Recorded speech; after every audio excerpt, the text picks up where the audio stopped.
Pangeran Jayakusuma.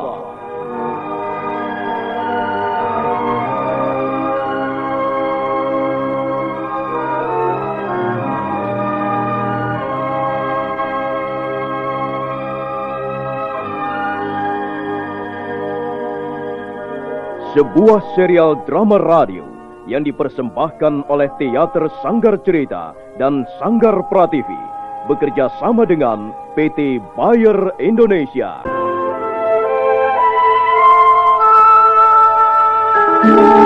Kisah yang mengungkap sebagian sejarah tanah Jawa ratusan tahun yang silam. Kisah yang ditulis oleh Herman Pratikto kini muncul kembali dalam bentuk drama radio.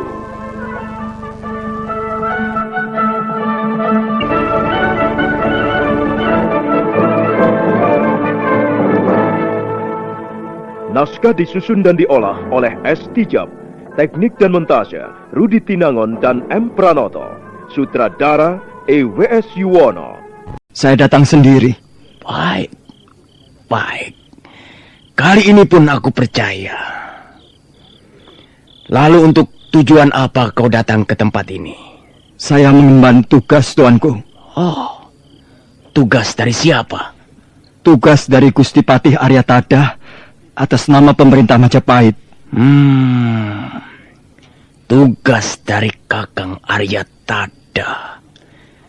Iya. Apa bunyi tugas itu? Coba katakan yang jelas. Saya disuruh mencari hilangnya Mapat. Oh, jadi ada hubungannya dengan hilangnya Rekian Mapati Gajah Mada. Bagus. Kau adalah seorang prajurit pinili. Pasti Kakang Aryatada tidak sembarangan memilih orang. Coba, aku lihat pedangmu. Gusti Patih ingin melihat pedangmu, Sodok. Cepat berikan. Baik. Ini Gusti. Pedang yang bagus. Aku ingin tahu apakah isinya juga bagus. Nampaknya pedang ini cukup tajam. Pedang yang bagus. Apa kau bisa memainkannya, Sodok? Saya hanya seorang prajurit biasa, tuanku. Aku ingin melihat tingkat kepandaianmu. Tadi Paman Gondosulo mengatakan kau bisa membabat rumput dengan pedang ini. Benar? Iya benar, Gusti. Dia membabat rumput dengan kecepatan luar biasa. Nah, sekarang aku ingin melihatnya. Kau tidak keberatan, bukan? Untuk memperlihatkan sedikit kepandaianmu bermain pedang padaku. Saya takut mengecewakan tuanku Patih. Jangan terlalu merendahkan diri. Terlalu merendah seperti itu bisa berarti kesombongan juga. Ayo, aku mau lihat. Mainkan beberapa jurus yang paling kau senangi. Ini, terimalah pedangmu. Baik, tuanku Patih. Maaf, Paman. Harap Paman berdua minggir. Dan marilah kita saksikan permainan pedang prajurit muda ini. Baik, Gusti Patih. Nah, mulailah, Sodok. Baik, tuanku Patih. Hop! Ya! Haja! Hop! Ya! Hop!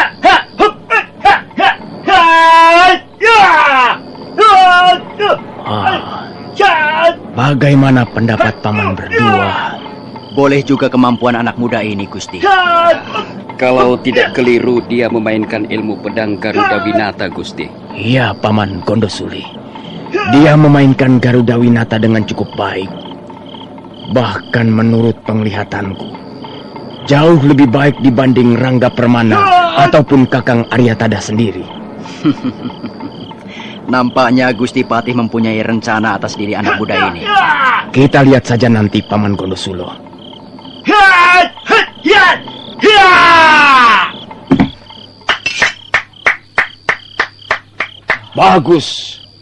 Bagus anak muda, bagus sekali. Kalau boleh aku tahu, dari mana kau belajar Garuda Winata? Saya belajar dari Gusti Patih Aryatada, tuanku. Bukan dari tokoh lain yang lebih tinggi tingkatannya? Bukan, tuanku Patih. Saya belajar dari Gusti Patih Aryatada. Bagus. Aku melihat Garuda Winatamu jauh lebih sempurna dari yang pernah kulihat selama ini. Jangan dulu kau sarungkan pedangmu. Maksud Gusti Patih? Memperlihatkan permainan pedang sendirian rasanya kurang sempurna. Bagaimana kalau kau ulangi sekali lagi? Tapi sekarang ditemani paman-paman ini. Saya merasa sungkan, Gusti Patih. Saya hanya seorang prajurit biasa. Paman Gondosuli, coba temani anak muda itu berlatih pedang. Baik, Gusti Patih. Ayo, Sodok, cabut kembali pedangmu. Dan bermainlah sebaik mungkin di depan Gusti Patih. Tapi sebelumnya saya minta maaf, Paman Gondosuli. Kau kira kau bisa mengungguli aku bermain pedang? Bukan begitu, Paman. Maksud saya... Ayo, cabut pedangmu. Lihat, Gusti Patih sudah menunggu. Baik, Paman. Dan Paman silahkan menyerang lebih dulu. Akan aku perlihatkan apakah kau benar-benar prajurit.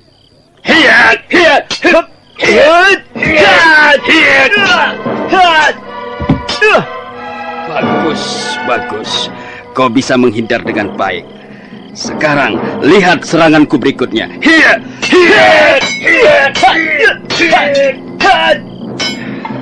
Bagus, bagus. Kali ini pun kau mampu mengelakkan seranganku. Hebat juga gerakanmu, Sodok. Tapi jangan berbangga hati dulu. Lihat seranganku berikutnya.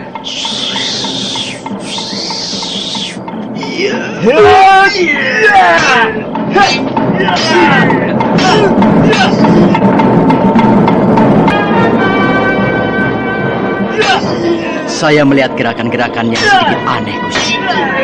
Sepertinya dia tidak memainkan Garuda Winata yang asli. Iya, dia memainkan jurus-jurus intinya, Paman.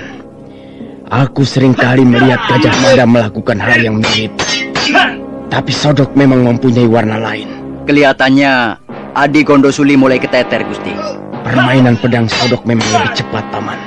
Barangkali saya harus turun tangan juga, Gusti. Baik, lakukanlah, Paman. Aku jadi penasaran. Aku ingin tahu sampai sejauh mana kemampuan anak muda itu bermain pedang. Turunlah, Paman. Bantulah Paman Gondosuli menundukkan Sodok. Baik, Gusti.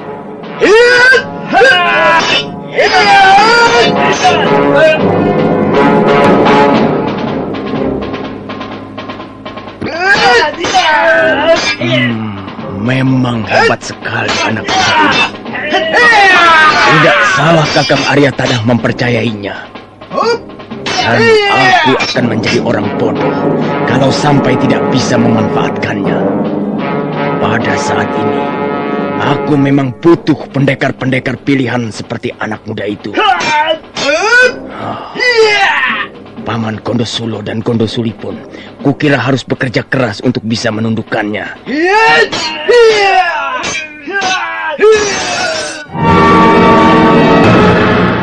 Nah, bagaimana, Sodok? Pedangmu sudah terjatuh. Apa kau mengaku kalah? Kakang, kalau dia masih penasaran, biar saja kita teruskan beberapa jurus lagi, Kakang. Sudahlah. Kukira sudah lebih dari cukup, Paman. Tidak usah diteruskan lagi. Baik, Gusti Patih. Sekarang aku ingin bicara denganmu, Sodok. Kemarilah. Iya, duduklah. Iya, Tuanku Patih. Aku ingin menawarkan pekerjaan untukmu, Sodok. Apakah kau mau menerimanya? Pekerjaan apa, Tuanku? Aku sangat menyayangkan kepandaianmu bermain pedang. Kau bisa hidup senang dengan kepandaianmu itu.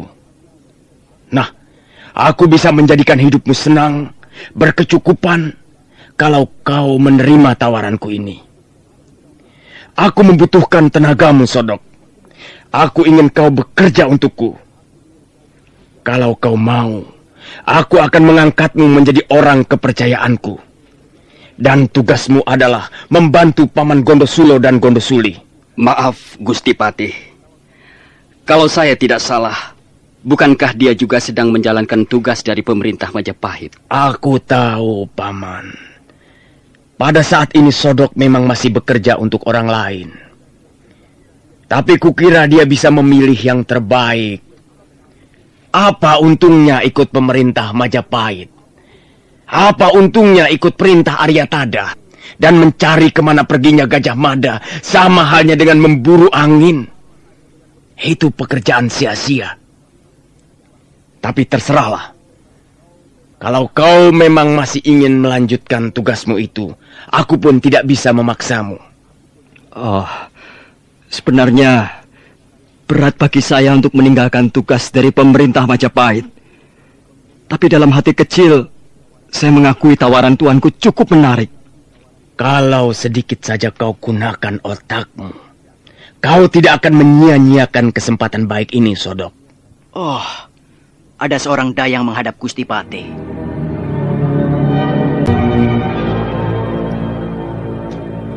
Ada apa, Maruti? Kau membawa berita dari Ratu Gustimu? Iya, Gusti Putri mohon diperkenankan menghadap. Beliau sekarang menunggu di pintu Kaputren. Baiklah. Aku sedang tidak terlalu sibuk. Antarlah anakku masuk ke ruang pendapat. Baik, Gusti Patih.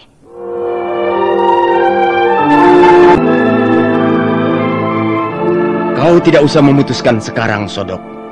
Ku beri waktu barang sehari 2 hari untuk berpikir. Oh, terima kasih, Gusti Patih. Saya akan menggunakan waktu itu sebaik-baiknya. Tapi besar kemungkinan saya akan menerima tawaran Tuanku Patih. Jangan terburu-buru. Pada saat itu, masuklah seorang gadis cantik diiringkan Maruti. Gadis itu nampak anggun sekali. Busana yang dikenakannya menambah keanggunan dan kewibawaannya. Pandangan matanya tajam. Dan Patih Madu dengan gembira menyambut kehadiran gadis cantik itu. Tapi bagaikan geledek menyambar di siang hari bolong ketika Pangeran Jayakusuma sekilas menatap wajah gadis itu. Ya, bagaimana tidak? Dialah gadis yang dicarinya selama ini. Dialah bibinya, Retno Marlangen.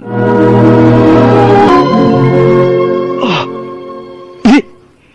Bibi? Mengapa kau berada di tempat ini, Bi? Hei, berani kau memanggil Bibi? Siapa orang ini, Ayahanda? Bi, akulah Jayakusuma. Aku Jayakusuma, Bi. Sudah lama sekali aku mencarimu. Aku tidak mengenalmu.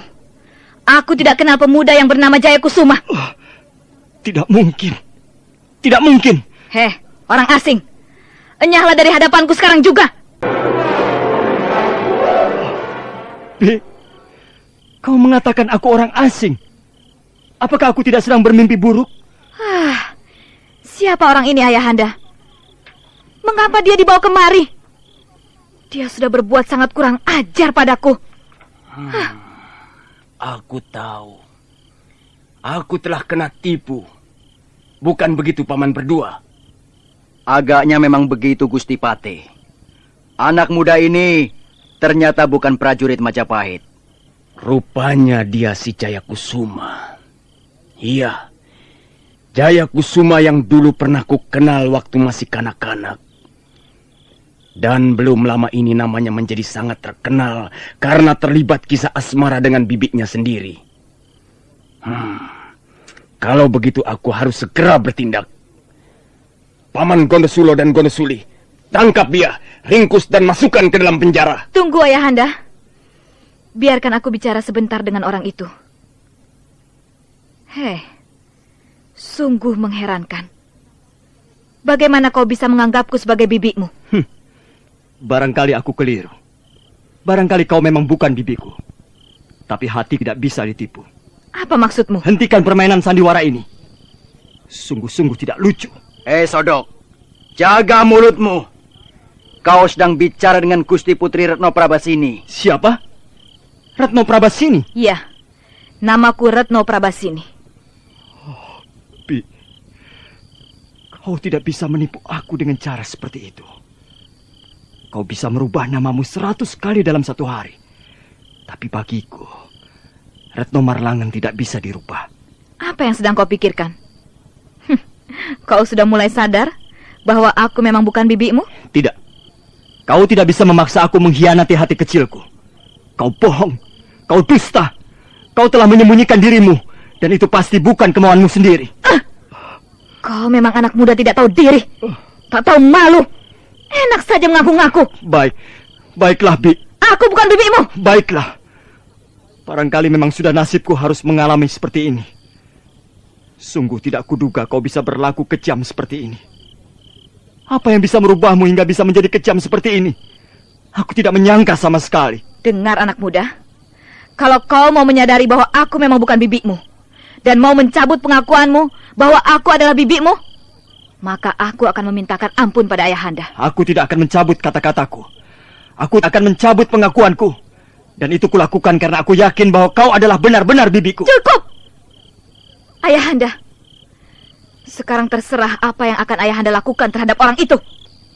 Paman Gondosulo dan Gondosuli, tangkap dia dan masukkan ke dalam tahanan. Baik, Gusti Patih. Hup! Hiya! Ayo, serahkan tanganmu. Aku tidak akan menyerah begitu saja.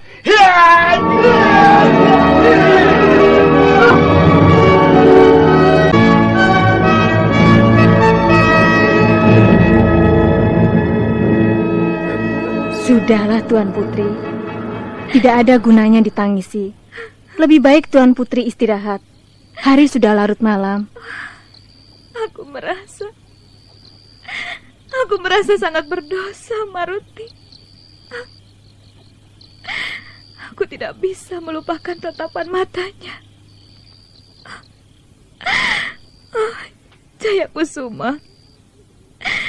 Maafkan aku, Jayakusuma.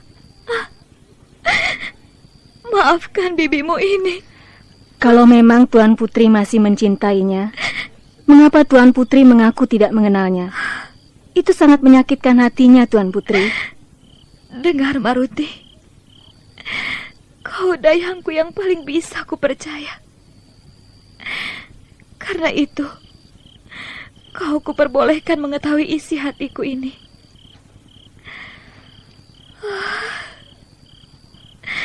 Sampai kapanpun, aku tetap mencintainya. Tak mungkin aku melupakannya. Hatiku ini tidak bisa diisi oleh orang lain, Maruti. Tapi, kenapa Tuan Putri? Entahlah. Barangkali takdir yang menghendaki demikian. Walaupun kami saling mencintai, namun sepertinya kami tidak mungkin bersatu lagi. Aneh sekali. Ya, memang aneh, Maruti. Kisah cinta kami, kisah cinta yang aneh. Tidak seperti sesuatu yang benar-benar terjadi. Seperti hanya dalam khayalan saja. Maruti? Ya, Tuan Putri. Kau sudah menengoknya dalam tahanan? Bagaimana keadaannya? Apakah dia terluka? Sepertinya tidak, Tuan Putri. Hamba hanya melihat dia dalam keadaan sedih dan murung. Sepertinya tak ada gairah hidup lagi. Kasihan kau, Jayakusuma. Kalau aku tidak segera bertindak, jiwanya akan terancam. Itu bisa terjadi, Tuan Putri. Paling lama dia hanya 3 hari dalam tahanan sebelum Gusti Pati memerintahkan untuk membunuhnya. Iya. Kalau begitu aku harus segera menemui ayahanda.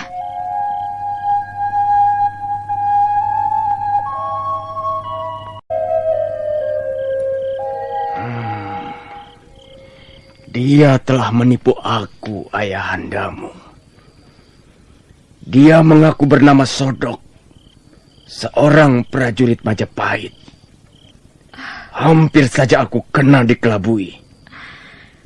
Ayahanda, dia Jayakusuma. Iya, dia memang Jayakusuma. Lalu mengapa kau mengaku tidak mengenalnya? Semula aku bermaksud mengusirnya secara halus. Aku pura-pura tidak mengenalnya. Tapi agaknya memang dia tidak bisa ditipu. Dia tetap yakin bahwa aku adalah bibinya. Dan memang benar aku adalah bibinya. Lalu sekarang apa yang kau inginkan? Aku kasihan padanya, Ayahanda. Itu tandanya kau masih mencintainya. Tapi aku berusaha melupakannya. Aku tidak ingin menjumpainya lagi. Dia nampaknya masih nekat mau menguasaimu, anakku. Ini yang aku tidak setuju. Karena itu dia aku masukkan ke dalam tahanan. Dia tidak boleh mendapat kesempatan untuk merebutmu dari tangan Ayahanda. Tidak, itu tidak akan terjadi. Kau mengerti bukan, anakku? Iya, aku mengerti, Ayahanda. Aku hanya tidak ingin melihat dia disakiti. Janganlah dia sampai menderita lahir maupun batin karena aku, Ayahanda. Anakku, sampai saat ini aku tetap menganggapnya sebagai duri dalam daging. Apakah Ayahanda bermaksud menyingkirkannya, membunuhnya? Justru sekarang ini Ayahandamu sedang memikirkan soal itu. Tapi kalau memang perlu, mengapa tidak? Jangan, Ayahanda. Kumohon jangan. Dia berbahaya, anakku. Tidakkah kau menyadarinya? Dia bisa menyeretmu kembali ke dunia lama yang menyakitkan hatimu. Selama dia masih hidup, maka jiwamu akan selalu terganggu. Tidak, Ayahanda. Tidak. Itu sudah pasti. Bagaimana bisa kau berkata tidak? Aku berjanji akan selalu menuruti kehendak Ayahanda. Tapi aku mohon, bebaskanlah dia. Biarkanlah dia pergi sesuka hatinya. Biarlah dia pergi menuruti hidupnya sendiri. Bagaimana kalau dia tidak mau pergi dan tetap ingin merebutmu dari tanganku? Tidak, Ayahanda. Tidak. Kalau kita perlakukan dengan baik, dia akan lebih cepat bisa mengerti. Aku tahu watak Jayakusuma. Dia pantang menyerah. Orangnya nekat. Tapi harga dirinya pun cukup besar. Kalau begitu kemauanmu, baiklah. Aku akan suruh Paman Gondosulo dan Gondosuli untuk mengeluarkannya dari ruang tahanan. Tapi kau harus berjanji tidak memberinya kesempatan menemuimu lagi, anakku. Ayahanda, sudah sejak lama, sejak aku tinggal di Istana Bukit Bunga ini, aku sudah berusaha melupakannya. Antara aku dan Jayakusuma sudah tidak ada ikatan apa-apa lagi. Kami tidak mungkin bersatu kembali.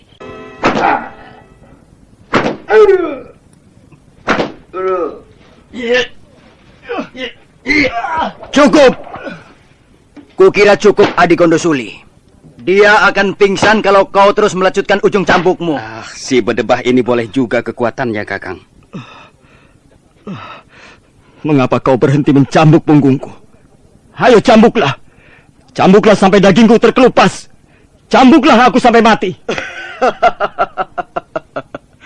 Kau masih terlalu muda untuk mati, Sodok.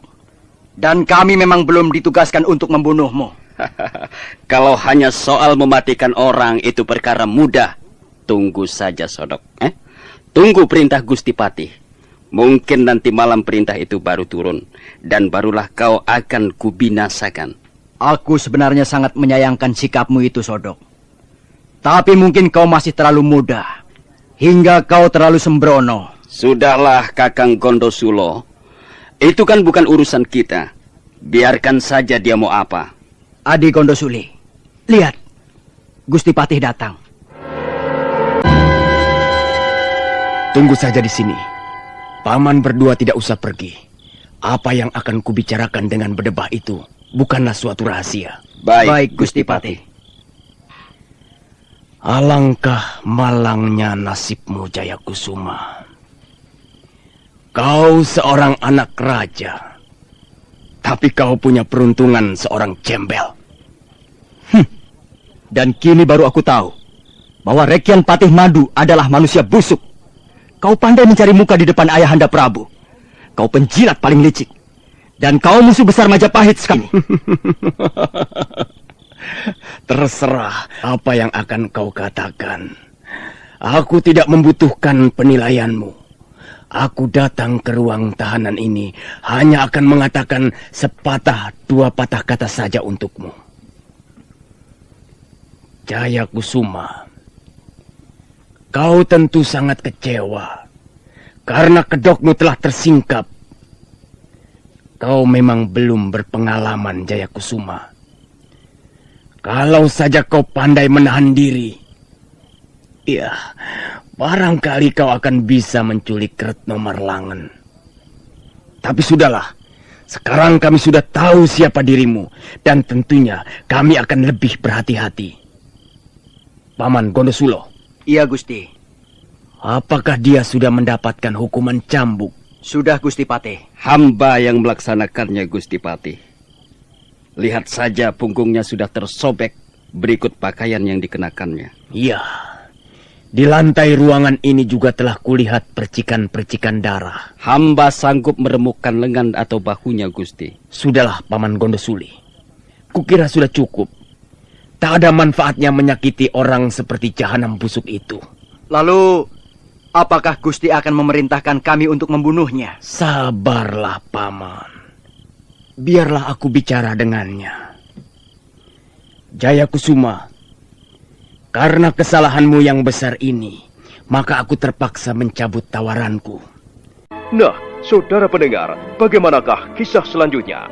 Silakan menunggu kelanjutan kisah Pangeran Jaya Kusuma ini pada episode berikutnya yang dipersembahkan oleh Revagan, tablet anti flu buatan Bayer, manjur dan cepat kerjanya. Sampai jumpa.